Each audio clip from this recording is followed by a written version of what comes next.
So this is an important, I can't emphasize how important this is for Tesla to go beyond their $95,000 Model S. Yeah, although they're going beyond it in the wrong direction. They're making something that's almost certainly going to be net more expensive than the Model S. And it's also basically a Model S, a P85D that has been turned into a crossover. P85D is sort of the top-of-the-line Model S sports car. This is going to be bigger, much heavier. Well, it's not going to be that much bigger. So it's the same platform as the two-engine Model S. It's just they've made it into sort of a wagon. So it's going to be much heavier. It's going to have those big, heavy doors. But this is basically another Model S. So we shouldn't give Tesla too much. We should give credit for great engineering, for building a product that people will almost certainly want. But let's not give them too much credit for inventing an entirely new car. I read an analyst note that suggested the Signature Series cars are going to cost $135,000 plus $1,200 delivery fee.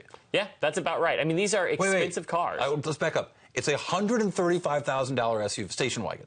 Yeah, it's a $135,000 station wagon, but let's also remember that Porsche sells a $135,000 station wagon. That's also a little bit slower in the Porsche Cayenne Turbo S. Porsche Cayenne Turbo S can run you up to $150,000 with options. So they're actually in a space where they are price competitive. The Tesla Model S is maybe a little pricier than if you're looking at a 5 Series BMW, but kind of close to the range if you're looking at something like an Audi A7. Now, lest we get too far with the notion these cars are now available, they're only making a few of these to hit their deadline of shipping it before October.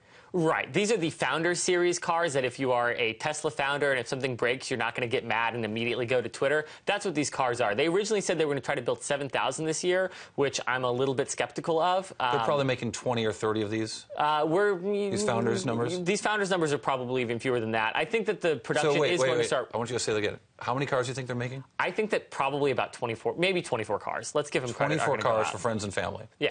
Are these production parts? Could these vehicles conceivably... Well, I read one analyst note that said these could be made by hand, that what we're seeing today isn't the actual car, and indeed might not even be production parts, and that much of the car, if not all of the car, will be recalled and replaced later on.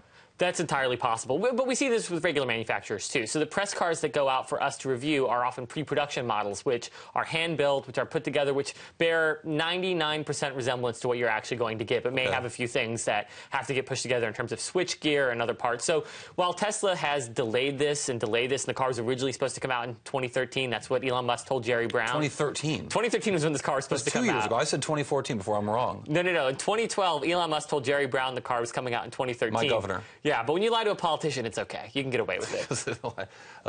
It's my governor we're talking about. But he's a politician. He'll be the first to admit it. So is there a history of the Model S where we saw a similar kind of thing, where a product was announced, the initial versions, a lot of it got recalled? Of course, there were some issues with Teslas in the early days. Not recalled.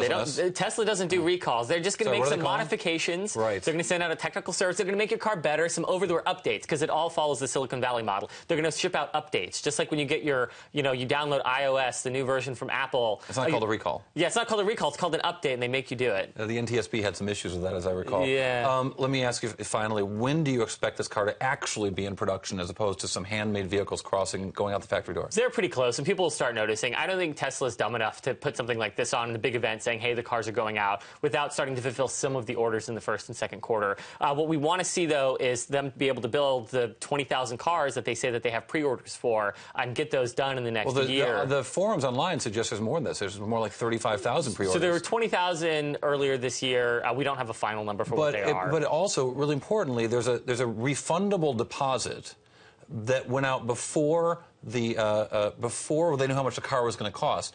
Just 15 seconds. What percentage of orders do you think get canceled because the car is so expensive, or the people who made deposits don't want to get it? People who put on deposits wait that long. I think very few of them will be canceled because of the price. I think some of them may be canceled because nobody wants to wait around for 2 years for their car. So we have to see how quickly Tesla can ramp up production. That's always the problem with Tesla, not demand. We're out of time. You got away without giving an actual guess.